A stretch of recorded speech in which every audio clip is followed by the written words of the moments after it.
do now is start with having Josen kind of introduce Ryugen and the practice and the initial questions that we've received.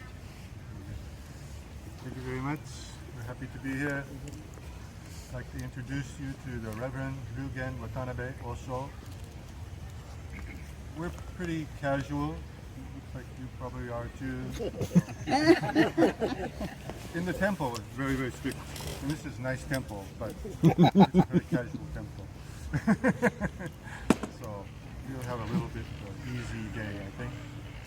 Can everyone hear? Yes. Yes. I don't usually use a mic. We'll see. I guess you don't need it, maybe. They can hear me. I guess it's okay. I'm pretty quiet sometimes.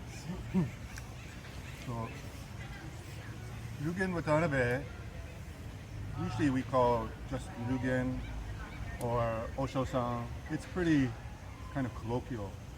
You don't need the big titles or anything like that. So, Osho-san is nice. It talks more about his position. Osho is a Zen priest, so it talks about the position rather than exalting him. It just talks about the priest. Or Ryugen, because some people we're like some things too. I usually use Ryugen Osho. Or if it's just he and I together, I say Osho. Yeah, he doesn't care. I care more than he cares. I'm the rule guy. He's like, I enforce the rules, he sits. So he founded Kanzeonji Temple and lived temple life for almost 40 years. And now he's traveling a little more and doing other things, but I'm in charge of the day-to-day operation. We were asked to come. He hasn't been really doing any talks or anything, so it's nice to have this chance. Thank you very much. The initial questions were pretty much about him and his life and how he did things, but we discussed it, and we really like to keep it as much as possible on the Dharma and the teachings and your practice, rather than about us too much. So one question, of course, is he's not just a Zen priest, he's also a yogic swami, tantric swami, and we have influences from other Japanese sects. So Kanzeonji, though we are Zen priests, we actually don't use it too much. We call it non-sectarian Buddhist temple. Non-sectarian, meaning that all the sects are involved in our practice. And being a yogic swami means also that's part of it. So his day-to-day was getting up and preparing the temple, and sitting zazen and chanting and doing yoga and cooking and cleaning. And that's daily life for almost 40 years. It gives a nice, unique kind of temple life perspective in that length of time. So one question, of course, was how do you, Osho-san, create life in that sense? You have all those different influences, like yoga and Zen, other Buddhist sects. I think Yeah, we me, need microphone.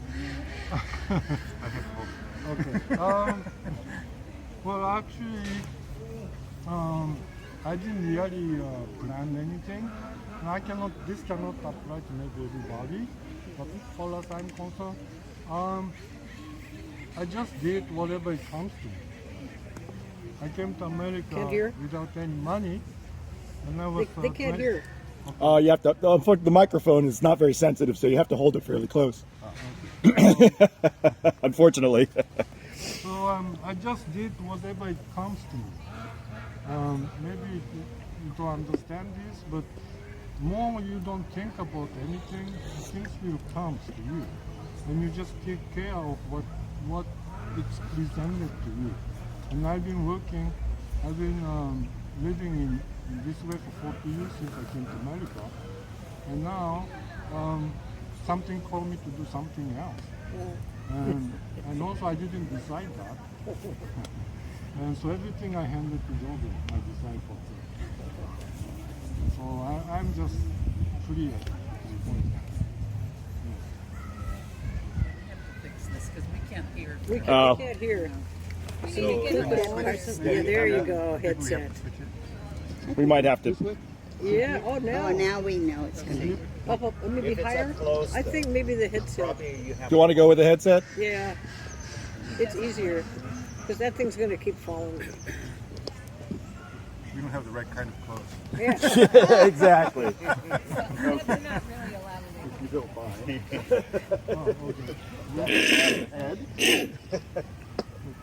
Have you ever won something? All right. Hey, you should have heard him on the electric guitar last night. Oh, Yeah. No, he was ripping some leads. It sounded like Hendrix. You know, testing, Okay, testing. can you? Oh, my. that's good. Yeah. You have to say it. okay. One more time? Oh yes. Oh, I forgot what I just said. Yes. More better. Planning. So basically, you don't plan anything. You just meditate and empty yourself. Then everything comes to you, whatever you need to do. And I follow that. It's very scary sometimes because you're living in this world, and you're gonna take care of things, the necessity things. So if you are in this way, you might be not too good in the actual life, in the material realms. You got, yeah. So that's it's coming from non-attachment. Because I'm not attached to anything, so anything comes to me, I will take it. That kind of understanding. Yes. Next question. Anything? Yes. I wondered sometimes, do you still get angry or feel yourself starting to get frustrated or angry about things? Yes, the surface is always, whether you are enlightened or not, there is something comes to you, the surface, your emotion. You will get angry. If you see something very sad, you will cry. So that's all emotions. So that is okay. But important is how you deal with it. What makes you angry? What makes you angry? Basically, nobody is making you angry. Actually, your ego is making you angry. Something happens, how you take the thing, then it makes you angry or makes you happy. So you should look at things, everything looks in the empty mind, without ego. So that way, it's okay. You can watch your anger. You can watch it. Is that- You can watch your anger. If you're angry, you can see, oh, what I'm angry at. But if you are caught up in the anger, you cannot see it that way. That's why the meditation is important. To sit back, to empty yourself. So that way you can see what is right, what's wrong. Yes? Next question. One of the things that initially impressed me about the practice was how you put together the yoga with meditation and breath work in order that each one would support the other. And how did you come up with that? And then can you explain to people how you use? Okay, it's very difficult. But basically, I'm a Zen practitioner. Soto sect, Soto Zen, Shikantaza Zen, which is just sit for the sake of sitting. That type of practice I was trained for. But then the yoga is my personal interest. And I started practicing yoga. And I started teaching yoga because to increase the quality of meditation. So by practicing Hatha yoga and the breathing exercise, we make Zazen, the meditation, more comfortable, more easier. Yeah? So that's one of the reasons I apply the yoga into our practices.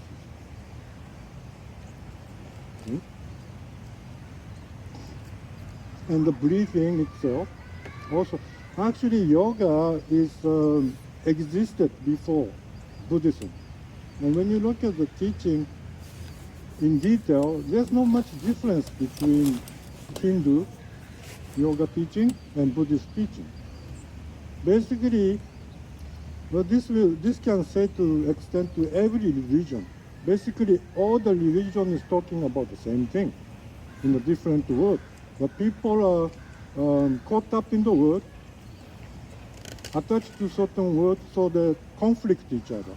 But there's absolutely no conflict in every religion. It talks about the exact same thing. The most profound understanding in this is to empty yourself, to become egolessness. What is ego? Is me, I. This will create war, a fight, conflict. Everything is coming from me, I. Ego. So the core of the practice is to become egolessness. In Zen sect, we do that through Zen meditation.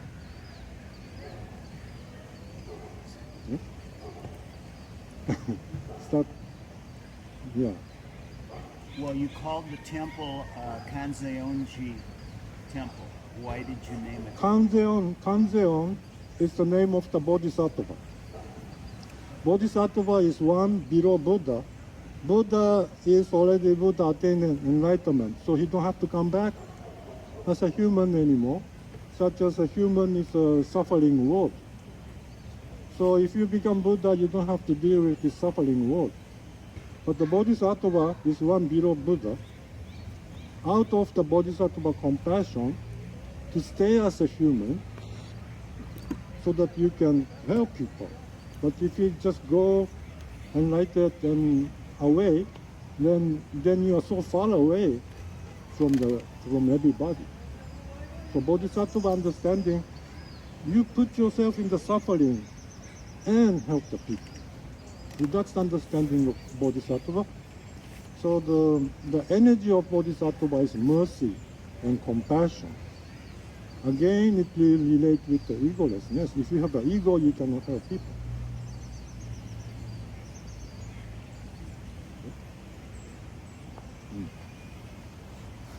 So how do we get rid of the ego?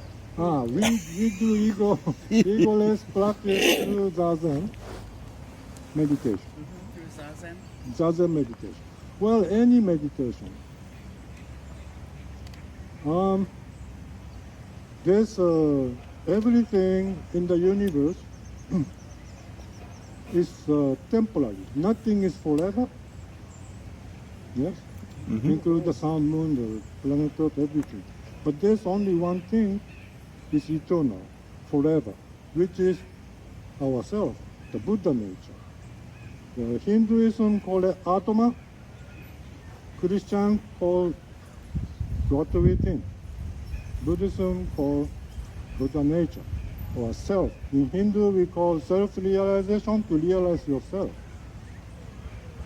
To realize the eternal self. That is another word of enlightenment. How to realize yourself? You have to be egolessness first. That's the practice of meditation. See? You cannot see yourself unless you become egolessness, total egoless. So the ego is not the self. Ego is not the self. Yeah. No. I guess I was always, many times thinking that the ego and the self were the same. Oh no. I know that sounds strange. No, ego is the surface. The core of you is the eternal self. Oh, okay. Yeah. That's good to know. Well, when you It's an important meditate, what are you meditating? What is the purpose of meditation? To get to your eternal self. Yeah, to your core, I guess. Yes. So this eternal self is beginningless, endless. It's always there. The ego is temporary thing. Okay. Thank you. And also ego, when you talk about ego, more understanding ego, everybody actually know what is good and what is bad.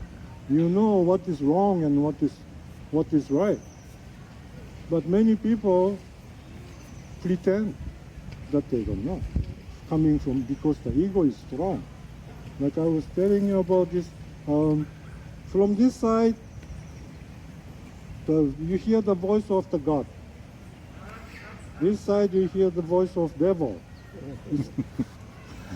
You want to do something, you want to decide something, you want to approach something, and you don't know, is it good to do or good bad? You know it.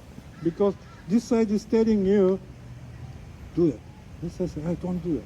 But your intellectual know what is right to do. But if your ego is stronger, you tend to listen to your ego. Yes? Yes. So, as a yogi, I assume you also teach Kundalini. Kundalini is another thing. And how does that help with Buddhist meditation? Okay, Buddhists will not talk about Kundalini. Oh, really? Will not talk about it. But the practice itself, it's working towards it.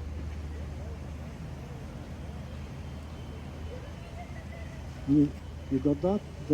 It's working towards it. Towards it. All the meditation practices, including karma yoga.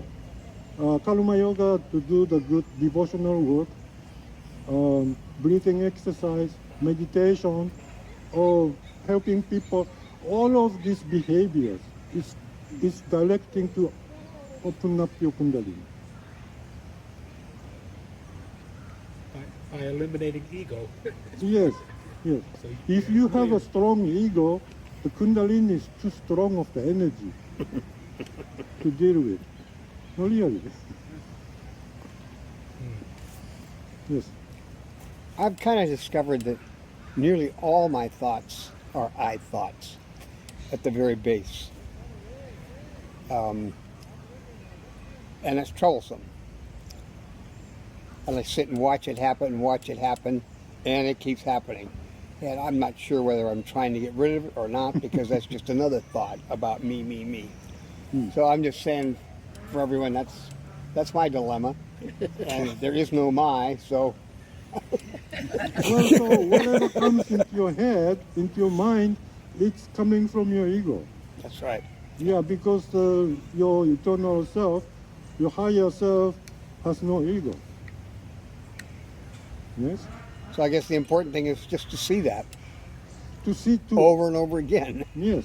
So in Zazen meditation, we have a technique, beginning technique. In Zazen, we open the eyes. We don't close eyes. Maybe look and this, something like that. This position itself is stimulating your Kundalini and stimulating your chakras. Spine straight to allow the energy to flow. Yeah? But when you are sitting, Zazen, this is called Susokkan technique. You count your breath while you are sitting. See, the basic breathing technique is the abdominal breathing. When you breathe in, your stomach out, and breathe out, your stomach goes in. That's the basic breathing technique of all religion or all the martial arts. Okay, so by doing that, inhale, exhale, you count 1. And next inhale and exhale, you count 2. And you count up to 10, okay? And then come back to 1 again. So whole hour, 1 hour meditation, you just keep counting 1 to 10, 1 to 10, 1 to 10. And when you start doing this, you will realize how difficult it is to count up to 10. 1, 2, maybe 3, 4, you start thinking something and you lost your count. No, anybody who practice this Susokkan technique will have experiences. But you keep doing this. Anything like any sport or anything, you practice this much, you will get this much. So you practice not to think, just to count. Not to think is very difficult. That's why the technique is there. How often should you meditate? Well, it's better meditate every day. Yes. Yeah. For how long? For how long? In the temple, we used to sit whole hour. When we were just two of us, we would just sit whole hour straight. But when the student comes, then we sit like half an hour, and then walk once around the room, walking meditation, and then another half an hour. So about 1 hour sitting. Morning and night. Yes. Let me finish with the Susokan technique. So you lose your count, but then but keep practicing that. Then you can able to count up to 10. Now after you can count up to the 10, take off the counting part. Just watch your breathing. It's a technique, so it's very useful. You should try to practice that. Yeah? Okay, yes. Yeah, a lot of like insight meditation, the Theravadan teachers, a lot of them will tell you to put your concentration on the breath coming through your nose rather than the belly. And do you know the reason for that? For me, it sometimes just makes me think more because it seems to be too close. If your energy is on the head, yeah, you tend to think more. So this abdominal breathing and concentrate in tandem, yes, you tend not to think. The thought not to come in so much. Yes. And it said that he had found that what works for him is you count to 1, and then you count to 1. And then you count to 1. And so I don't know how that applies, because you're not going to lose count. You may forget to count to 1.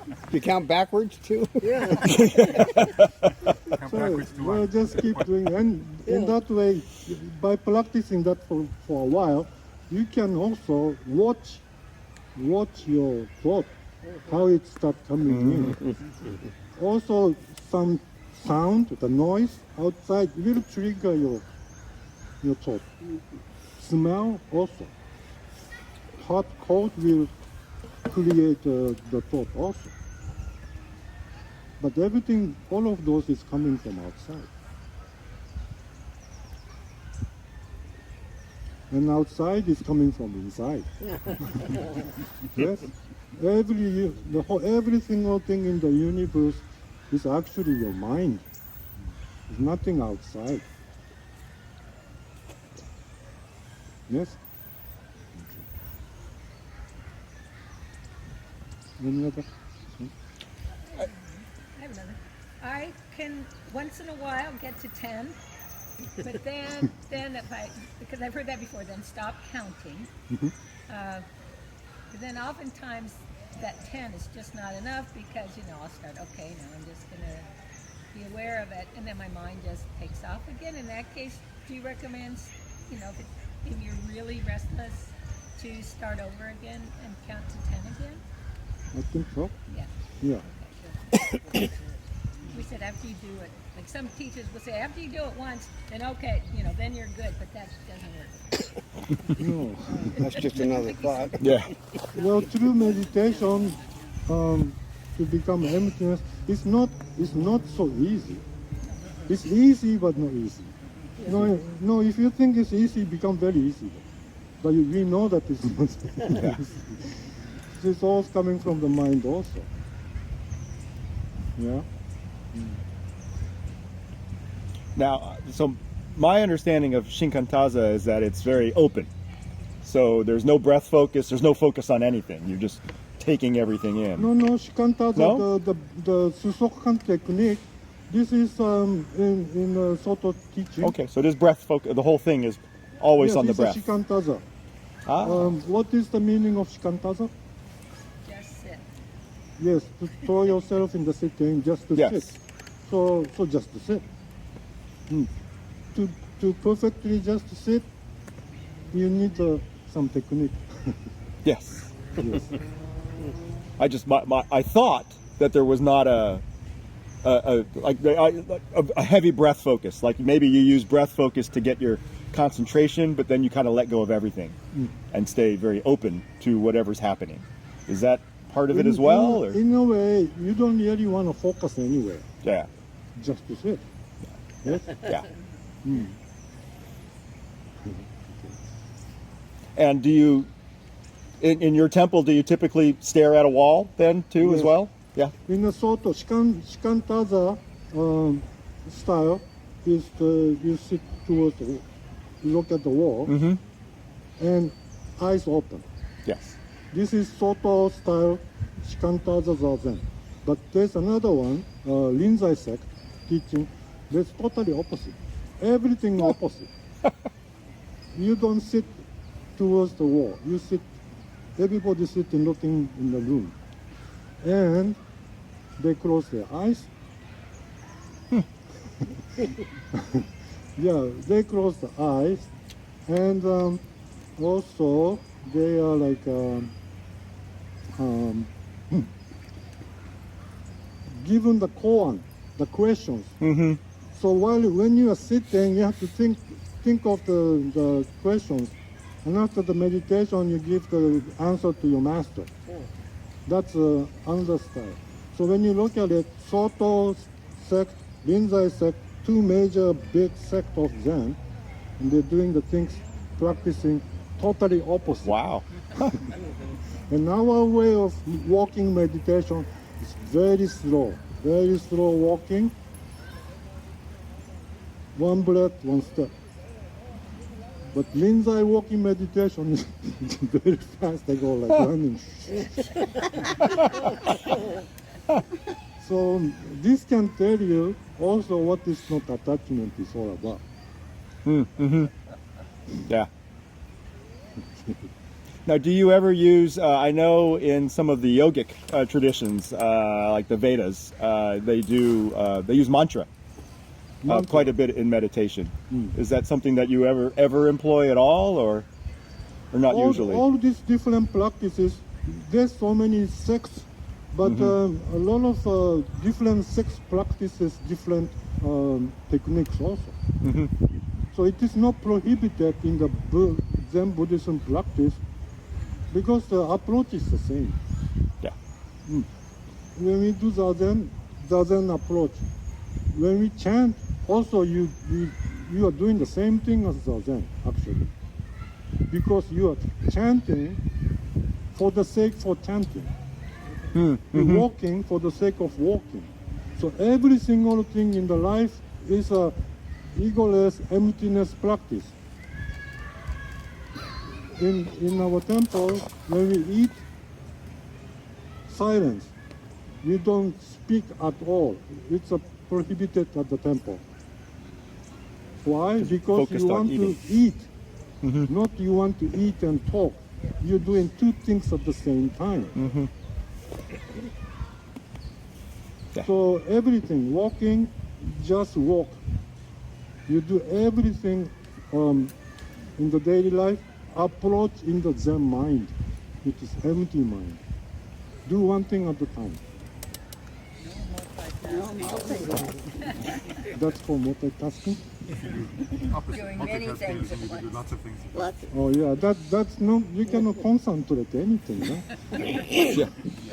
Yeah, especially eating. You need to eat. You don't want to talk and eat, or you don't want to watch TV and eat, or things like that. Huh? So you're not really eating then. You are eating and talking. We have to do everything perfectly in Zen, in that sense. Yes? It seems like sometimes at the temple we would use the mantra Namu Kanzen Bosatsu. Okay, I forgot about mantra. Yes, the mantra, the Jodo sect of Buddhism, their main focus is to chant mantras. The name of the Amitabha Buddha. that is also same approach. You just chant and mantra for the sake of reciting mantra. Mm-hmm.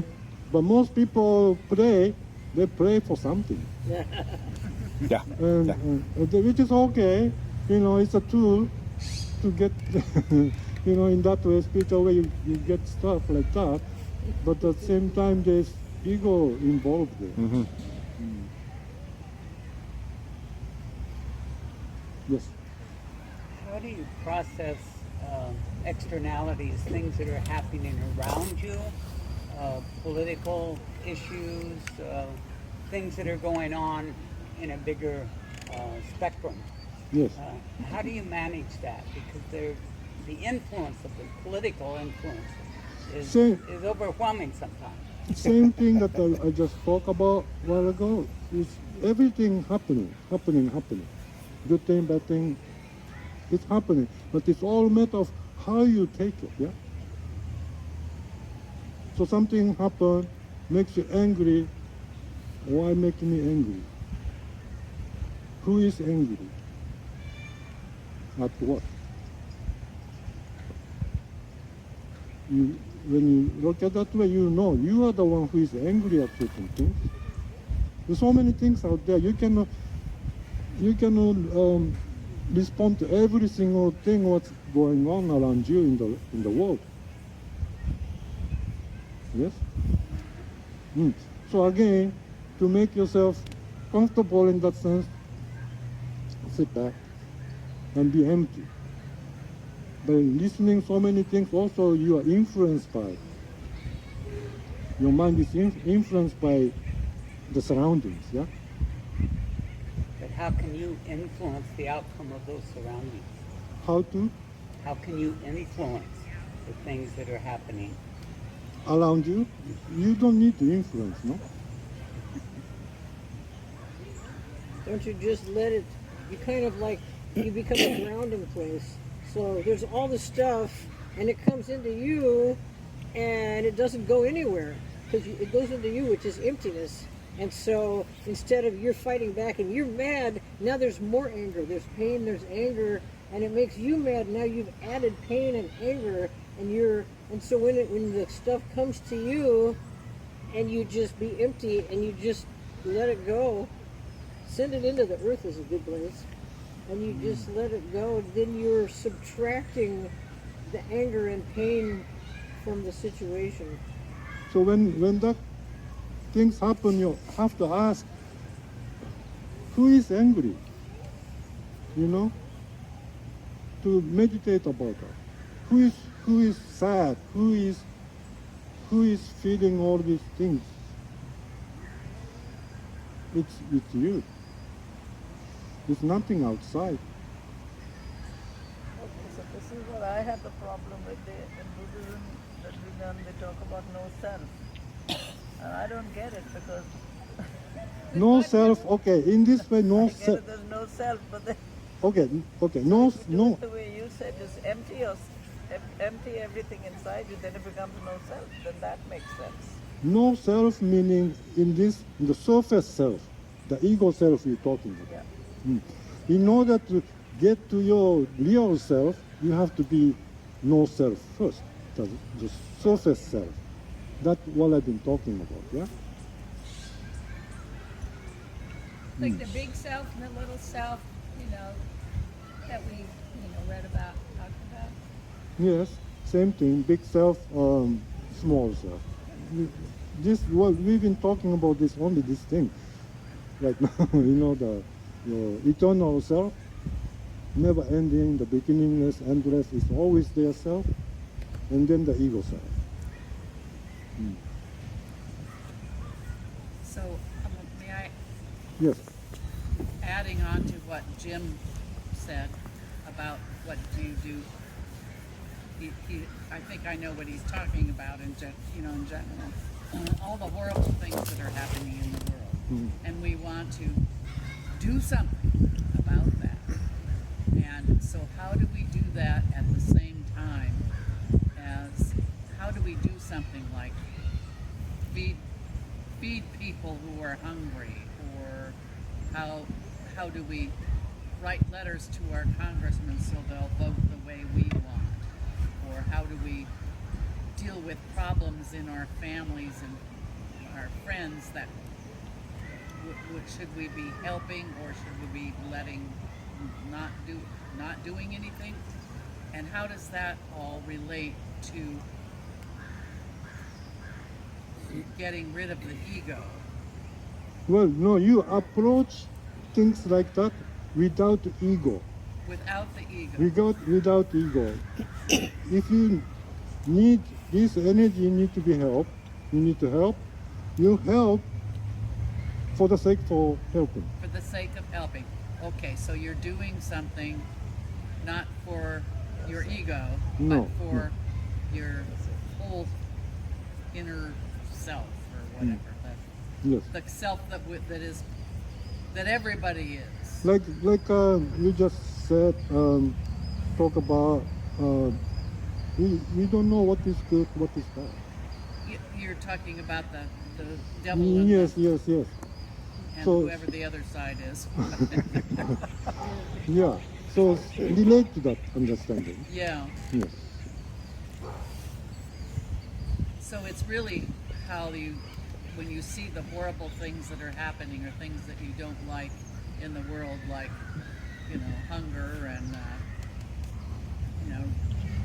all of the bad things that happen, whatever we consider to be bad.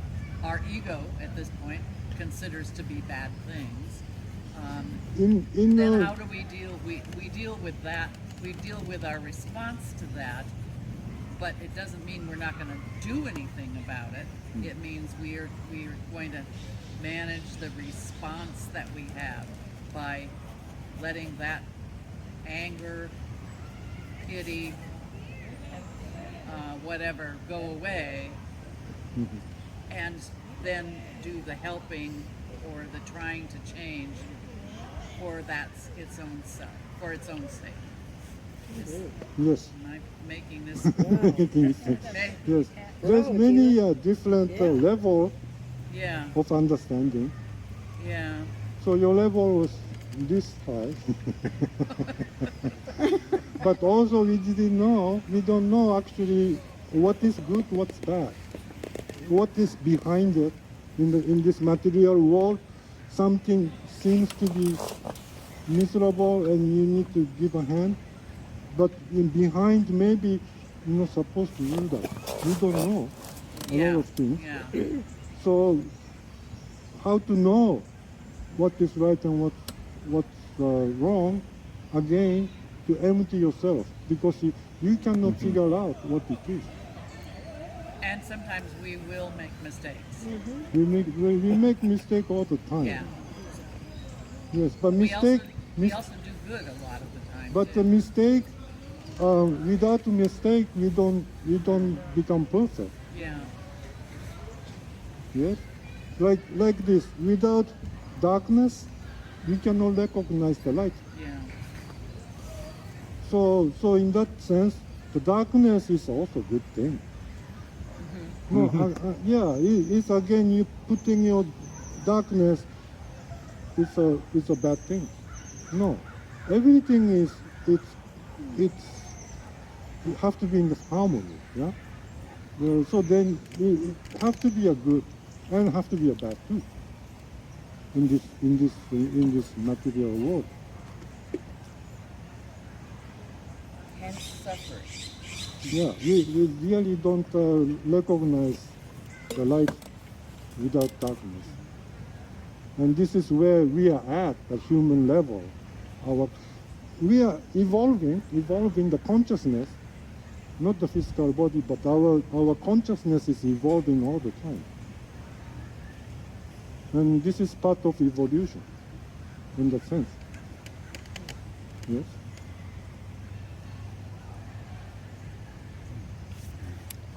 Well, action in these situations would require skillful means, and you can't perform skillful means when your emotions or ego are working. So your intent has to be open and free. Yeah. And if I've done my homework, excuse me, that comes unbidden. I don't ask for what to do. Yeah, you just know what to do. You know what to do.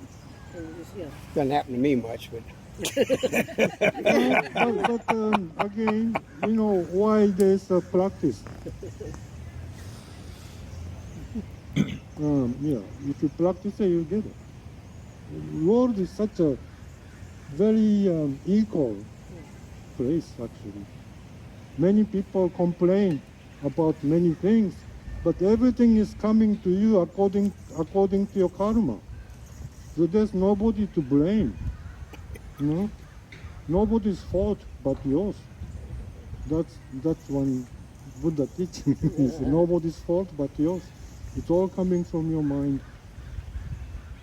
Without karma, there's no result like that. And how to create karma? Oh, you have to create it? It's not just there, huh? Well, yes, everything, yes, you create your bad karma, you create your good karma by doing good things, helping people, you are creating good karma, yeah.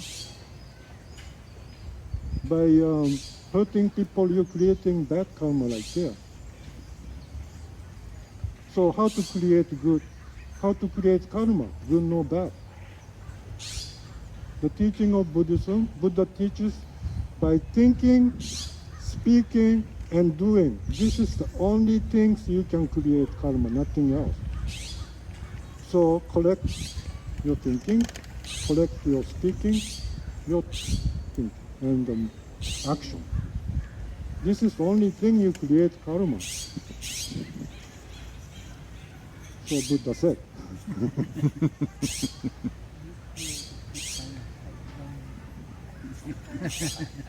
What about something like war? Like the war in Ukraine? You can't, I mean, is the karma of all these people, or I just can't see how you would think that that's not a good thing. Again, overall, the total looking, again, it is the darkness and the light thing. Of course, it's not a good thing, but we are learning something from it, yeah? I mean, look at the history. Long time until now, we got so many wars and fighting and miserable things. It's terrible. When you look at it, you're gonna feel sick. That bad. But we are learning from it, no? Without this, somehow the human karma is not that high level. We're gonna have to go through this way to learn, no? That's why it is happening. If we can avoid this, we are avoiding. But now we have to deal with that. This is our karma at this point. It's wonderful that actually we have all these tools, meditation tools, in order to deal with all these miseries.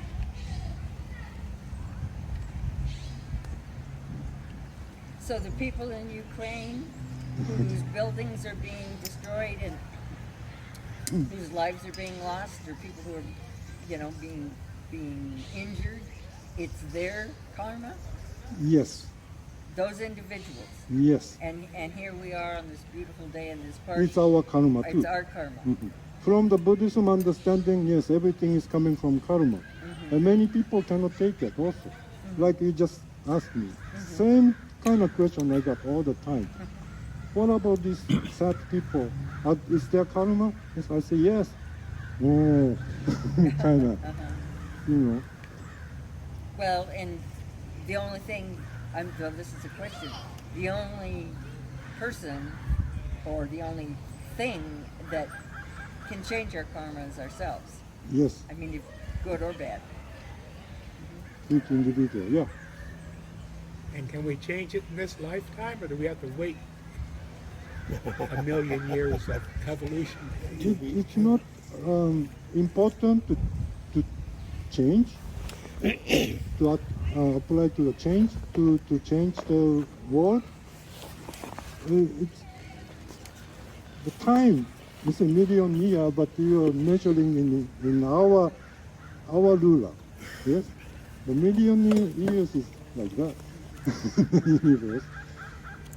It's part of whole universal evolution, consciousness evolving the consciousness in a universal level. So we need to have those to learn, to collect that. Everything is so equal. Nothing is not equal, you know? Because we need to learn this, we need to go through this, that's why we're getting this at this point. I mean, does your teachings, do you also teach that this lifetime may end, but that the whole universe may expand and collapse again before you again have a life again? It's not important outside. Teaching, the Buddha teaching, Buddha teaching is not like a prediction or, you know, saying what's going to happen. No. It doesn't really matter. But our human life is very rare. Or you're saying it's not so rare? Human life is? Our existence. Yes. That it might be a trillion years before we get a chance again. Maybe. Who knows? So get it right now. This is all you know. You don't know if you're coming back. You don't know. So you need to get your karma fixed now.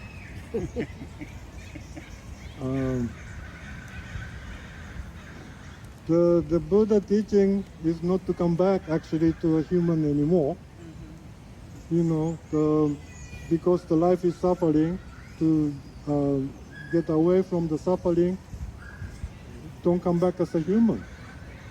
So actually very profound teaching of Buddha is to practice emptiness, egolessness, so that you won't reincarnate anymore. Mm-hmm.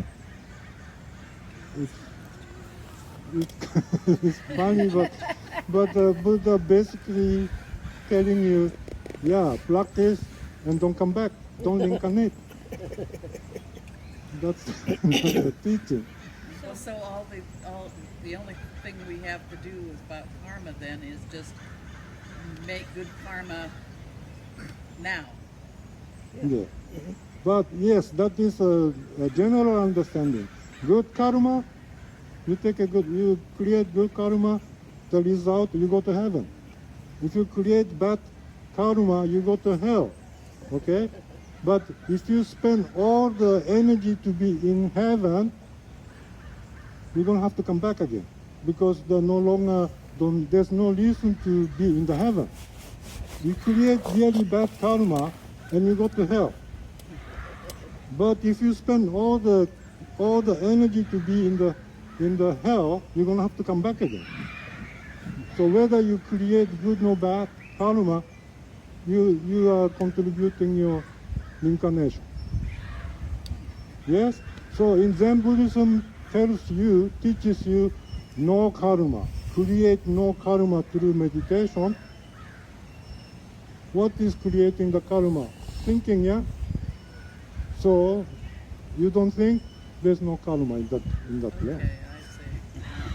Because the idea of karma is an ego thing. So a while ago I said thinking, doing, and speaking will create karma. Then put your tongue up your jaw like that, so you don't speak. When you sit, you're not thinking. And you're just sitting, you're not doing anything, no action. So you're not creating karma at all, no good or no bad. Which you want to do is create no karma. That is the goal. Right. No, that is the goal.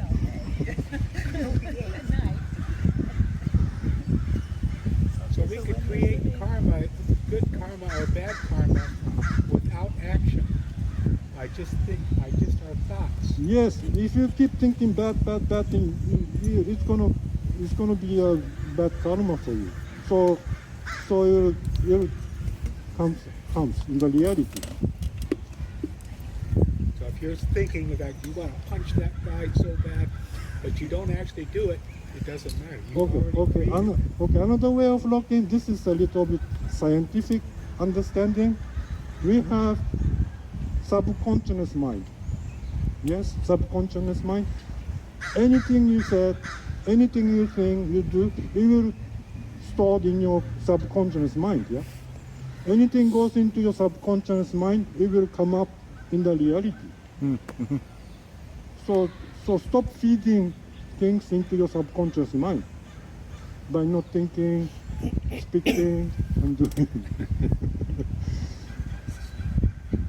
So easy to say. Well, yeah. Simple, but it's not easy. Well, and it makes sense too, though, when you think about it, because Oh, it makes sense. if you think bad thoughts, then even in this lifetime, it's likely that you're going to experience the suffering based on that. Well, the I hand, can't sit like that. Which hand goes over the other? this one. The left goes over the right. Left go over the right. Left go over the right. The left. Feet. The left goes over the right. The left goes over the right. So how you do it is go like this. Then you bend like that, and then go like this. So this one also same on top. And then when you do the walking meditation, you just simply go like that and stop walking. The left onto the right.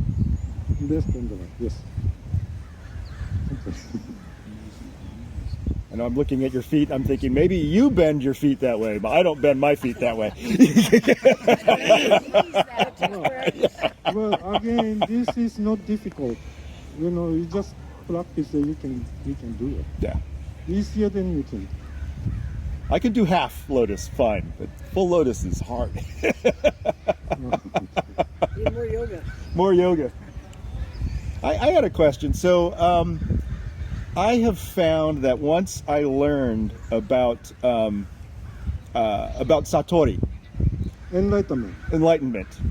that there's a craving. It's like, I want that. Oh, you want satori? And the more you crave, of course, the further away you get from it. Yes. Yes. So I don't know if there's a question behind that, but there's a way to kind of balance this strong desire for enlightenment with understanding that desire actually takes you further from it. Who have that desire? Yeah. Yeah. The ego. So Yeah, you know how to deal with that. that's true. That's Why true. do you want it when you've already got it?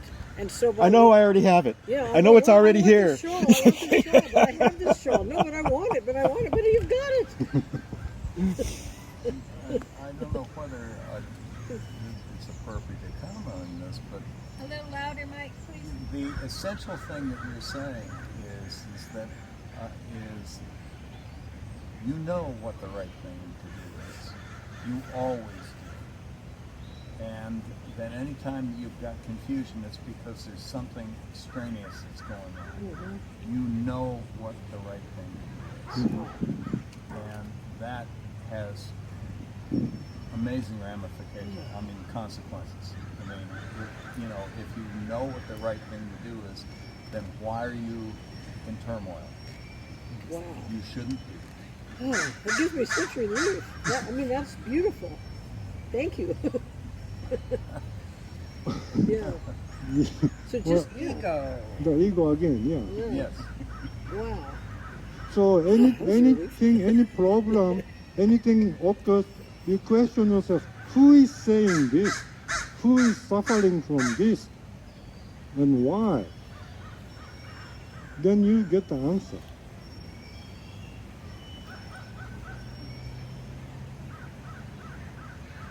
Basically, it's you, it's me, kind of. It's all the mind is suffering.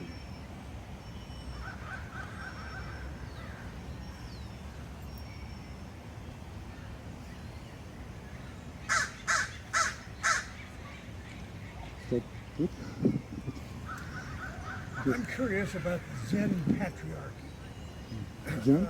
And I'm curious about whether you have a particular member of the Zen patriarchy that stands out for you as important in your Zen practice.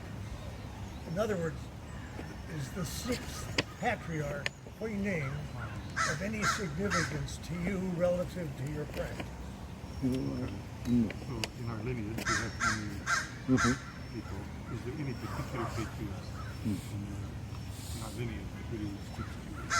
That can be The lineage understanding, it's in Zen, it's a transmission of the mind. So it doesn't matter what it is, all this lineage, you see the master's name, they're receiving the same thing. It's a transmission of the mind. Give it to him. And he'll give it to others. What we understood. The empty mind. That is the understanding of this lineage. Is there a particular person in our lineage? Oh, the Bodhidharma. Bodhidharma is the Soto sect lineage side. Of course, from Shakyamuni Buddha. And next to that, Makakasho. I would consider everybody is very important masters. There's supposed to be no difference in every masters. Okay, here's what I'm trying to get at. I have focused most of my practice, or attempt to practice, on the sixth patriarch, Hui Neng, I think his name is, and the what's called the Platform Sutra. And so I'm just wondering whether you have views on the value of a particular patriarch and whatever practice he is associated with in terms of your own Zen experience. Oh, it's a Dogen Zenji. Dogen, Zen Master Dogen. He's the founder of the Shikantaza Zen. All right. So I follow Dogen Zenji All right. teaching. Okay, thank you. Okay. Yeah, I didn't understand. Yeah. And he's very, very clear, actually. The Shobogenzo is his kind of masterwork. And it's, if you can find a good translation, it's a good read. Brad Warner. Brad Warner's is Brad Warner's is great. I'm going to hand these out because we're getting towards Brad Warner's teacher. Brad Warner, he translates the Shobogenzo in a very modern style that makes it very easy for us to read. And yeah, it's called "Don't Be a Jerk." The name of the book, Brad Warner. Buddhism kind of distills down to "Don't be a jerk." Yeah, which is the karma of all the jerk-like things. Just don't do jerky things. So we're going to chant this in a little bit. Okay, thank you. And you can Ukraine and the war and karma. No, I just wonder, so when you because in Zen, you believe in reincarnation, so you're saying that it could have been their past life karma that's put them living there right now? Okay. In the karma understanding, if you don't have a karmic relation, you won't meet. I'm sorry, If you don't have a karmic relation set towards me and you, if you don't have a karmic relations, we are not meeting here. Right. Everything is coming from the karma.